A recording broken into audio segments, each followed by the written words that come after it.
Hey, BassGeek here, and during the summer the bass move out to cooler, deeper water to feed. And sure, everybody catches them out on those ledges with the crankbaits and the swimbaits and big spoons, even jigs. But then those schools start to feel the pressure and the bite gets tough. And fishing geeks, that's when I turn to a rig out on those ledges that 8 or 10 years ago when I did the first video on this, I was literally told to stop talking about it. But I shared it anyway. And today I'm going to show you this offshore Finesse setup and the brand new worm that I've been using on it. I'm going to show you how to rig it, where to fish it, how to fish it, so that you can catch more fish when everyone else isn't. So it's always fun to get out there on the ledges and crank, throw those big swim baits and do all that stuff when the bass first move out there. But after a while, those bass get so pressured, they get harder and harder and harder to catch. Now, I talked about a rig that I've used for a long time.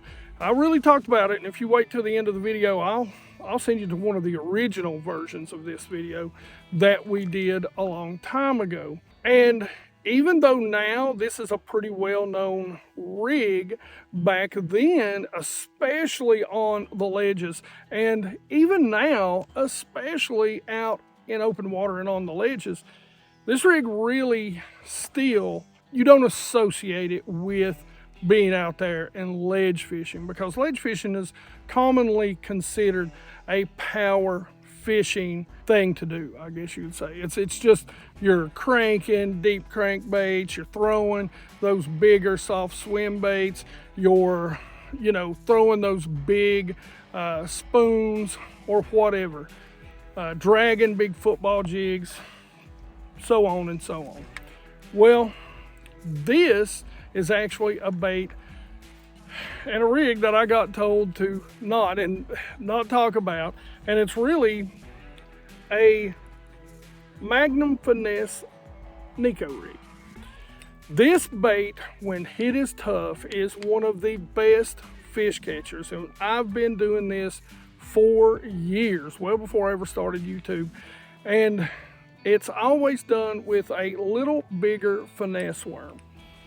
Something that's got a straight or a tail that's not got a ton of action, just the right amount of action. And that's why I'm using the brand new J-Bros Honey Dipper. It really does suit what we're doing out there, because what ends up happening is you can keep this bait really right there in their faces and shake it ever so slightly.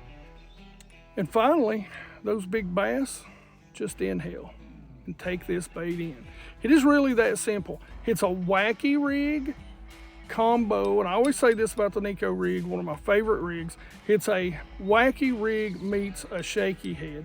And I do like to use an exposed weight when I'm out there. And one of the reasons why is because a lot of times you're coming across those shell beds or you're coming across some rock. You want that little bit of tick to draw those bass to it. But it really is a bait that nobody talks about, really, not even to this day, when it comes to ledge fishing.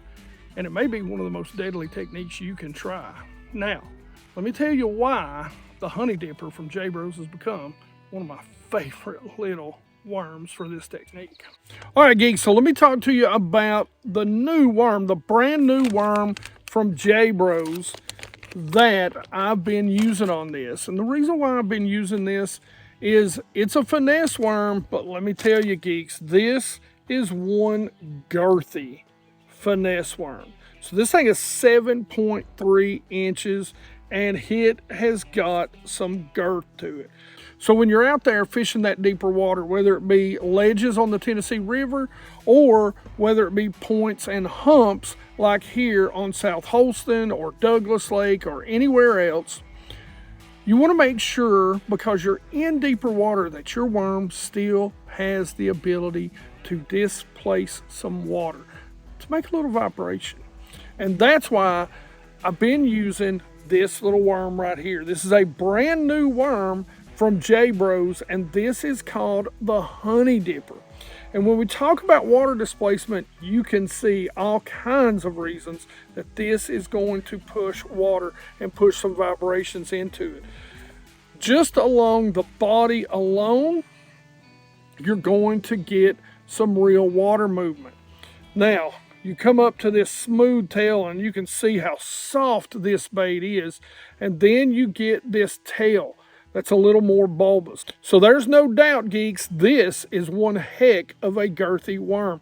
It is going to draw those big bites. So when I say we're going to use a finesse technique on the ledges, we're not necessarily using a traditional finesse worm. We still want something with drawing power, and this has got drawing power all over it, right down to that bulbous tail and that little tiny shaky ball tail that extends out from it. So you've got a ton of action when you're fishing this on that Neko rig. So this is kind of a girthy finesse rig, if I do say so myself.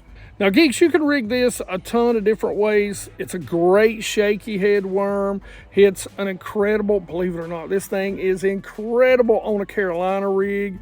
It's a great Texas rig. You can drop shot it. You can wacky rig it. There's just 100 different ways. But today we're talking about a Magnum Finesse Neko rig for the ledges. And when we talk about that, color changes a little bit for me when we get to summer and we get to the ledges. And it's based on water clarity, but one of my favorite colors, and it's a Tennessee River staple during the summer out on the ledges, is this color right here. And this is called Red Bug. And even in the clearest of water, having a good black worm, black and blue worm, out there in the deep really does do miracles. On those ultra clear lakes, when it's bright and sunny, green pumpkin is the go-to.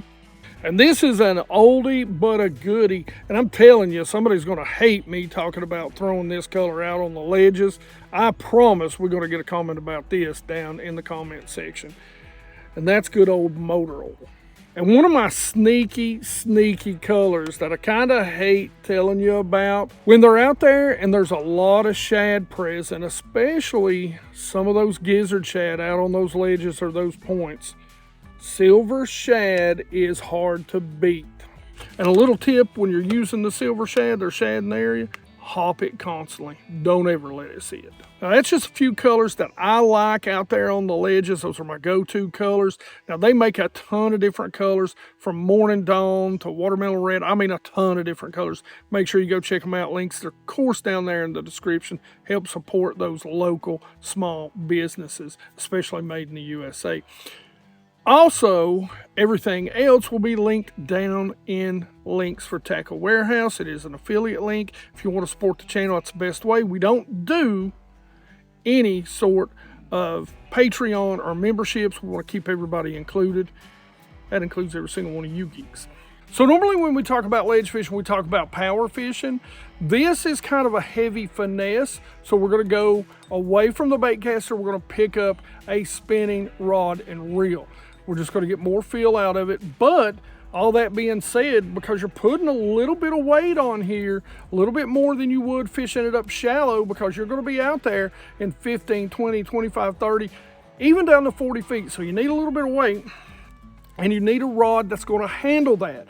And that's when I pull out this. This is a 7'3" medium heavy Fitzgerald HD stunner. So this is like their JDM rod. But the great thing about it is it don't have a JDM price. The reel that you use really needs to have a good drag system, a good smooth drag system, because when you catch those fish out there deeper, they're going to feel heavier, and you're going to need a good drag that's going to keep them pinned to go with that good rod that's going to keep them pinned. And that's why I like to use the Lew's Custom Speed Spool right here. A little higher end spinning reel. Man, I've used these for years. They redesigned some of them though, but it's still the same thing. Line. to get a longer cast, because if I'm fishing those schools out there and I see those schools out there, I'm going to want to make sure that I'm making the longest cast I can. That's why I'm using braid to a fluorocarbon leader. So I'm using K9, and that is a 10 to 20.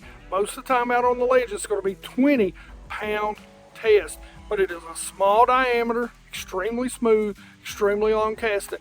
And if you want to, definitely spool up when you're doing this. Their JDM line silk braid, that stuff's incredible. Now the leader, I'm generally going to use about 15 feet, especially in the lakes that I fish, because they're clear. So I want to make sure that the bass don't get a big look at that braid. But that's why I love the 100% fluorocarbon in the Pro 100 from K9. So when it comes to casting and retrieving this, listen, you're just going to find those schools, whether it be on 2D sonar, down imaging. Hey, look, old school's fine. You don't have to have forward-facing sonar. It does help be more efficient. But when it comes to this, realistically, I've been doing this for God knows how long, 20 years, however long, you know, I guess the first 2D sonar come out. Heck, I was even fishing with a flasher before that. So a lot of years. I'm old, geeks. I'm old, right? Farting dust out here. But all you have to do is make sure you get into a situation where you can cast all the way past those, or at least as far past that school as you can. And for me, the retrieve that I go with, it's really one retrieve, and it's going to be a little bit of a drag. I'm going to pop it up, and most of the time, if I pop it up 2 or 3 times before I let it settle, I'm just gauging how active those bass are, because sometimes they may want it just ticking across the bottom. Other times they may want it twitched, just tiny little twitches. So adjust your retrieve based on how the bass bite your bait. That's the key. Let the bass tell you what they want. Sometimes I'll twitch it up high in the water column and let it fall back down and drag it. And you know, that's one of my favorite retrieves right there, is just to kind of give it 2-3 pops up, let it set, drag it and shake it a little bit, let it set, pop it up, let it set, and generally that'll tell me what those bass want. Now sometimes I'll just throw it out there and just drag it along the bottom, shaking it a little bit, getting that tail action. If that's what they want, give it to them, geeks. Make sure you're fishing the way the bass want it, not the way you want to give it to them. Now when it comes to hook set, listen, I'm not putting a big hook on this. This is one of the, I think, Mustad Neko Wacky Rig hooks. So you're just going to lean in and you're going to make sure your drag's set right. Because we know out there on those ledges, out deep, those fish can feel bigger than they are, and they can be bigger than they feel. So let that sink in for a minute. It's just a straight up hook set. You're going to reel down because they're going to come up and try and jump, and that's a lot of stuff to have in their mouth. So don't let them get that shook loose. Reel down, keep your rod tip low. If you think they're going to jump, stick your rod tip in the water and start pulling them toward you. Fill their mouth full of water, and then when they pull again, let that drag do its job. Or if you're 100 years old like me, back reel them suckers. I don't suggest you learn doing that because they're getting rid of the back reel switch. Boo! Anyway, now get them to the boat. You're generally going to be using lighter line, you know, anywhere, like if you're crazy like me, 8-pound test, and you know, 12-15 pound test otherwise. So make sure you get them in the net. You can thumb them, just be real careful about it, because this line coming through a lot of shell beds, it can break them off.